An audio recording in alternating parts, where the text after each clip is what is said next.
네, 안녕하세요. 유민아빠입니다. 오늘 날짜가 21년 8월 29일의 오후입니다. 잭슨홀 미팅에서 파월 의장 발언과 관련해가지고 좀 정리를 해드리고 있는데, 글로 쓰려니까 자꾸 이게 중구난방이 되더라고요. 그래가지고 방송으로 좀 만들어가지고 유튜브에도 좀 올려드리려고 이렇게 방송을 좀 진행합니다. 간단 명료하게 깔끔하게 설명을 드릴게요. 깔끔하게. 방송 내용이 어렵지 않을 겁니다. 어렵지 않을 거기 때문에 잘 들어주세요. 죄송합니다.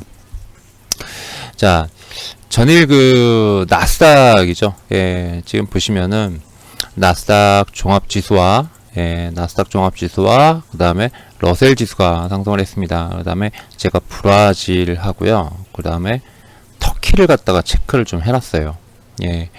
사실 이제 브라질과 터키 같은 경우는 이걸 보면 안 되죠. 지수를 보는 게 아니라 정확하게는 이제 환율을 보는 거죠. 환율을. 자,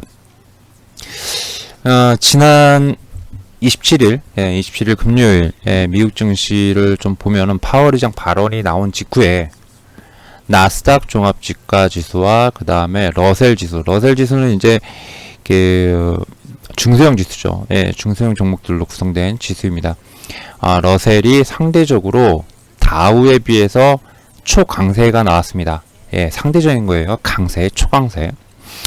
그러면서 환율 시장을 보면요. 환율 시장을 보면은 미국 달러 지수죠. 인덱스라고 하죠. 인덱스. 달러 인덱스. 달러 인덱스가 마이너스 0.4% 정도 하락을 했습니다. 달러 약세가 나타났고, 반면에 우리나라 원달러 환율 역외 시장이죠. 원달러 환율뿐만 아니라 브라질, 그리고 터키 리라와까지 강세가 나타났어요.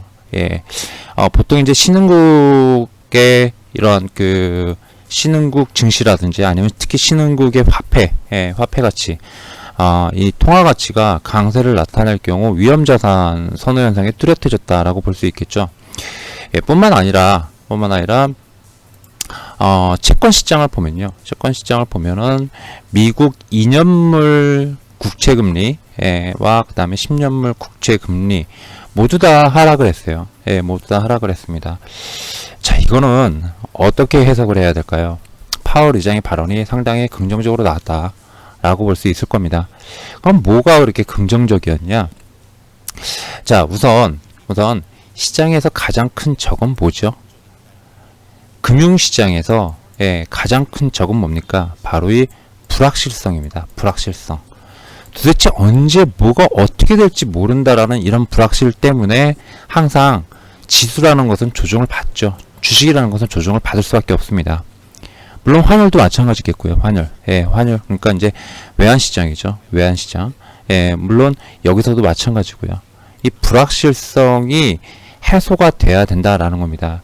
굉장히 간단한 일례로 S&P 지수거든요. S&P 지수인데 이거를 저 앞에 2015년도로 좀 거슬러 올라갈 필요가 있어요. 2015년도 S&P 지수를 보면요. 이게 요때 당시거든요. 요때 당시. 2013년도에 테이퍼링 실시를 공식화했어요. 그죠? 공식화하고 2014년도에 테이퍼링이 있었습니다. 자, 테이퍼링이 있은 후에 당연히 기준금리라는 게 당연히 인상될 것이다 라고 시장은 예상을 했고, 또한 모든 경제 지표들이 인상해도 된다라고 호전적인 그런 지표를 보여줬었거든요. 대체적으로 시장은요, 그리고 이제 전도표도 그렇게 나왔고요. 이때 당시 전도표가 그렇게 나왔어요. 2014년도에 전도표가 그렇게 나왔어요. 이것 때문에 기준금리가 인상할 거다라고 발표를 했는데, 예상을 했는데, 아무리 늦어도 1분 기준으로는 금리 인상이 한 차례 있을 것이다. 그리고 연내에 한 번 더 있을 것이다 라고 시장은 예상을 했고, 또한 연준에서도 FOMC에서도 그렇게 시그널이 나왔었습니다. 전도표 등을 통해 가지고. 그런데 연준 FOMC가 있을 때마다 계속 연기를 했어요. 상반기 중에 2번의 FOMC에서 이러 해가지고, 근데 사실 그때 당시 제 기억상으로도 분명히 남아있어요. 좀 애매모호했어요. 예, 애매모호하다라는 건 기준금리를 갖다 인상하는데 애매모호하게 왜 인상을 갖다 연기를 해야 되는지 거기에 대한 명확한 근거나 이런 것들을 제시하지 못했습니다. 제시하지 못했다라는 것은 그러면 그 다음 분기 때 인상하려나 보다라고 생각을 했죠. 그러니까 인상이 확정돼야 되는데 인상이 확정을 안 해요. 예, 다음 FOMC에서도 또 연기를 했습니다. 그럼 가을에 하려나? 근데 가을에 하려고 했더니 여름에 무슨 일이 터졌어요. 이때 당시 매매하셨던 분들은 아마 다들 기억하고 있을 거예요. 2014년도에는 무슨 일이 있었죠? 유럽 주요국들, 2013년, 14년도에 유럽 주요국들이죠. 터키를 비롯해 가지고 피그라는 나라들, 뭐 그리스, 포르투갈, 그 다음에 이탈리아, 스페인까지 이 4개국 플러스 터키 쪽에서 재정 파탄이 나올 수 있다. 라고 해가지고 재정 디폴트 선언이 나올 수 있다. 이것 때문에 난리가 아니었었습니다. 그죠? 자, 뭐 그런 것들과 함께 2015년도에는 대형 이벤트가 뭐죠? 바로 중국발 경제 침체설이었습니다. 이것 때문에 한바탕 또 난리가 났었죠. 그러니까 기준금리가 어떻게 돼요? 기준금리를 갖다 인상하는 것도 사실은 불확실성인데 사실은 금리 인상만 결정이 딱 돼주면 시장이 안정감 있게 이제 시장이구나, 불확실성 끝났구나 라고 생각을 하고 시장이 그럼 괜찮을 수 있었는데 이런 불확실성이 끝나지 않은 상태에서 중국까지 겹쳐져 버리니까 어떻게 돼요? 시장이 폭락을 해버렸어요. 그때 당시 시장이 거의 폭락 수준으로 한 100포인트, 고점 2100포인트 부근에서 1800포인트까지 그냥 거침없이 떨어졌었습니다. 이때 우리나라 같은 경우는 25% 정도 또 빠졌을 거예요. 아마 제 기억상으로. 그러니까 이런 불확실성이 겹치는데 또 불확실성이 아니라 악재가 터진 케이스죠. 그러다가 결국에는 12월 달에서야 기준금리를 인상해 버렸어요. 기준금리를. 그러니까 뒤늦게 기준금리 인상하니까 뭐예요? 시장만 더 불확실해 있는 상태에서 이제서야 기준금리 인상했네 라고 해가지고 또 어떻게 돼요? 하락한 케이스입니다. 골 때리죠. 골 때립니다. 이런 불확실성 때문에 항상 시장이 어려웠어요. 그러면 지금의 불확실성은 도대체 뭡니까? 테이퍼링에 대한 불확실성은 테이퍼링을 언제 실시하냐, 이거에 대한 불확실성이 가장 컸어요. 그죠? 근데 7월 달에 연준 위원들이 FOMC에 모여가지고 파월 의장까지도 같이 우리는 뭘 한다고 그랬어요? 테이퍼링 연내 실시에서 동의를 했다라고 발언이 나온 듯 했습니다. 그죠? 그리고 일부 매파 의원들은 또 뭐라고 얘기했죠? 이거 바로 실시해가지고 내년 1분기 때 바로 끝내버려야 돼. 강성 매파 의원들은 그렇게 얘기하고 있다는 겁니다. 자, 그러면 과거에서 우리는 경험을 했어요. 뭐라고? 테이퍼링이 끝나면 바로 기준금리 인상이 시작될 것이다 라는 거에 대한 불안감이 있었어요. 불안감이 있어요. 그러니까 미국의 지수들도 결국에 이런 불안감, 이런 불확실성 때문에 오르긴 오르지만은, 유동성 때문에 오르긴 오르지만 적극적으로 오르지도 못했던 것도 사실이죠. 그죠? 특히 나스닥 같은 경우는 더 심했었습니다. 그죠? 이런 부분이 더 심했었어요. 그런데 어제 그런 부분이 상당 부분 해소가 됐죠. 어떤 부분이 해소됐냐? 파월 의장이 자기도 7월 달에 연내 테이퍼링 실시하는 거에 대해서 모두 다 동의했다. 자기를 비롯해서.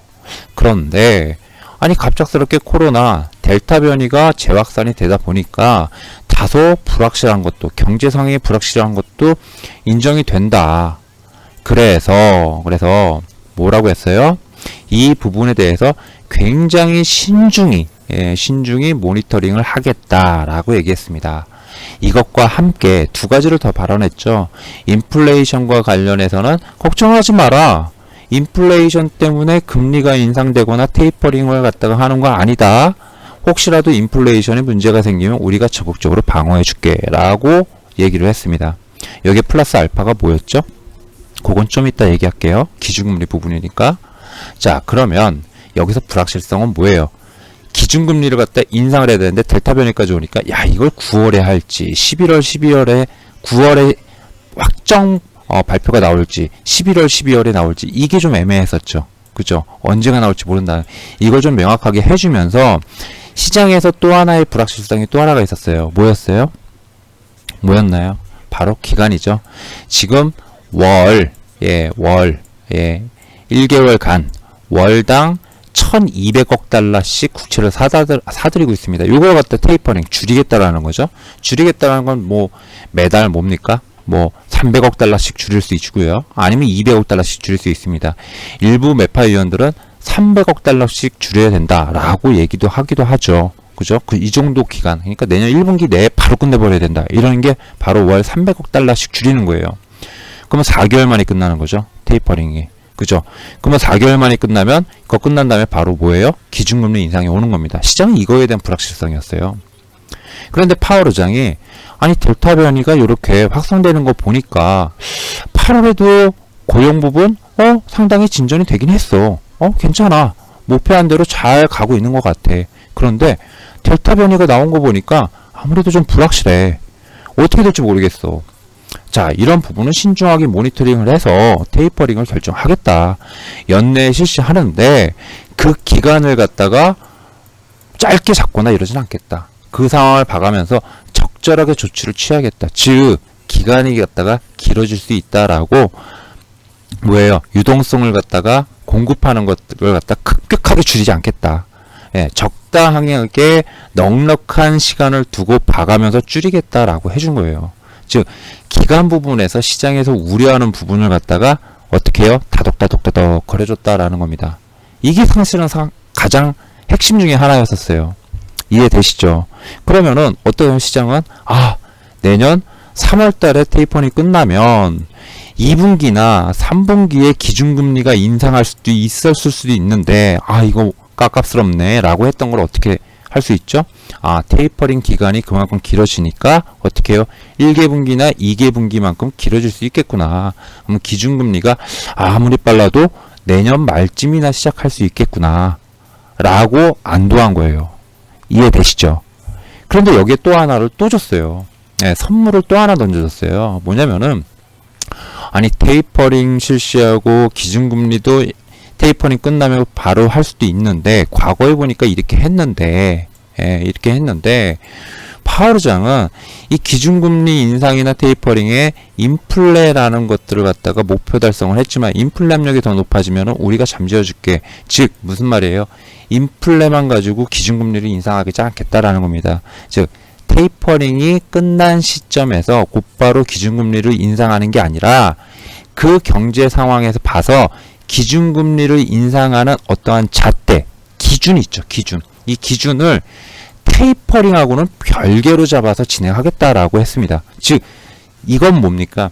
테이퍼링 끝나고 바로 기준금리 인상하는 게 아니라 테이퍼링 끝난 직후에 경제 상황을 충분히 보면서 뭐예요? 충분히 보면서 그 다음에 결정하겠다라고 한 겁니다. 이러니 유동성에 대한 어떤 회수, 유동성 축소죠. 테이퍼링은 유동성 공급을 축소하는 거고 기준금리는 회수하는 겁니다. 틀립니다. 그러면은 이 유동성 뭡니까? 유동성 공급이 충분히 시장에서 우려하는 것보다 더 완화적으로 지속될 수 있다라는 걸 안겨주면서 기준금리에 대한 우려를 상당 부분 불식을 그 불확실성을 갖다가 해소시켜줬다라는 측면에서 뭐가 돼요? 당연히 같은 위험 자산이다라고 하더라도요. 다우보다는 뭡니까? 나스닥보다는 중소형주인 러셀이 그죠? 그리고 달러 안전자산인 달러보다 뭐예요? 위험 자산이라 할 수 있는 신흥국의 통화 가치가 상승한 그런 케이스다라고 보면 됐다라는 거예요. 자, 그러면 시장의 중심축 이제는 9월 FOMC에서 뭘로 가죠? 어차피 연내의 기정사실, 연내 실시가 거의 기정사실이다라고 받아들이게 됐다라는 겁니다. 이런 불확실성 해도죠. 그러면서 관심은 월 얼마씩 줄여갈 것이냐. 지금 1200달러에서 월 100억 달러씩 줄일지, 150억 달러씩 줄일지, 120억 달러씩 줄일지, 200억 달러씩 줄일지 이제 관심은 여기에 집중될 것이다. 그러면서 또 하나의 초미의 관심은 뭐죠? 또 하나의 불확실성이 하나가 더 있어요. 여기에서 파월 의장의 발언이잖아요. 그죠? 파월 의장의 임기 결정은 9월에서 10월 달이라고 그러죠. 만약에 파월 의장이 임기를 채우고 그만뒀어요. 재임에 실패했어요. 이럴 경우는 불확실성이 더해지는 거예요. 이렇게 파월 의장이 발언해주고 파월 의장이 이렇게 해준다고 했는데 의장이 바뀌어버리는 거예요. 그러면 이게 뭡니까? 결국에는 불확실성이 또 가중될 수 있다는 겁니다. 물론 파월 의장이 내년 2월 달까지, 내년 2월 달까지는 임기가 보장이 됐어요. 2월인가? 3월이죠. 2월인가 3월이죠. 예. 그러니까 그때까지는 뭐 테이퍼링 실시하고 이런 부분이기 때문에 2분 내에서 결정이 되는 부분이기 때문에 뭐 불확실성이 있다라고 하더라도 이거는 그때 가서, 그때 가서 이제 좀 계산기를 두드리겠죠. 시장에서는. 그러니까 그러나 분명한 거는 파월 의장의 발언, 파월 의장의 임기 부분, 그 다음에 이 월 얼마씩 출소할지 이 부분을 갖다가 시장은 관심을 가지고 지켜볼 것이다 라는 거, 요거를 말씀드릴게요. 자, 아까 S&P 지수 한번 보여드렸습니다. 이게 굉장히 중요한 거라고 저는 생각을 해요. 굉장히 중요한 거라고. 뭐가 있습니까? 2000 여기죠. 여기입니다. 2015년도, 2015년, 2016년. 여기가 굉장히 중요합니다. 요 부분이 굉장히 중요해요. 왜 중요하죠? 왜 중요합니까? 기준금리에 대한 인상 시점에 대한 불확실성도 불확실성이지만, 여기에 악재가 터져버린 상태에서, 안 하다가 하나가 더 추가된 거예요. 초대한 악재가 더해진 겁니다. 그러니까 시장의 매가리가 당연히 없는 거죠. 그죠? 아니, 좋았을 때 그냥 딱 해버렸으면, 좋았을 때 깔끔하게 해줘 버렸으면, 요때 그냥 해줘 버렸으면 지수가 이렇게 불확실성 해소다라고 받아들이면서 이렇게 하고 상승하던 도중에 뭐가 나오죠? 상승하던 도중에 중국발 이슈가 터져요. 그러면 뭡니까? 하락폭도 더 제한됐을 거예요. 그죠? 제한됐을 거라는 겁니다. 그런데 기준금리 불확실성이 계속 더해진 상태에서, 가중되고 있는 상태에서 중국발 이슈까지 딱 터져버리니까 어떻게 돼요? 두 가지 초대형 불확실성과 악재가 겹쳐진 케이스예요. 이 상황에서 기준금리를 그제서야 인상해버리니까, 야, 중국 터져버렸는데 지금에서 기준금리 인상하면 어떡할 거야? 이러면서 더 악재로 받아들인 케이스라는 겁니다. 뭔 말인지 아시겠죠? 테이퍼링은 지금 정리하고 가는 게 맞다라고 봐요. 저는요. 왜? 자, 10월과 11월, 12월에 뭐가 있죠?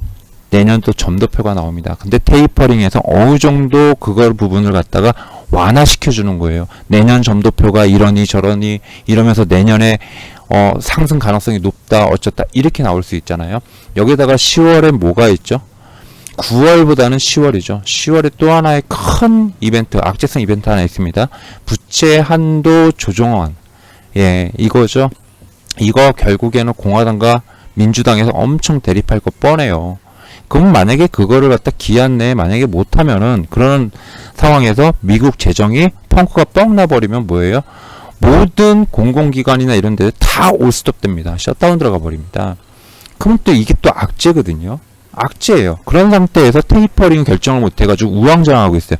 그러면 그때와 똑같은 꼴이 일어날 수 있었다는 거예요. 그런데 오히려 파월 의장이 요번에 그렇게 발언을 해주면서 가장 큰 거 하나는 갖다가 제어를 딱 시장에 뭐예요?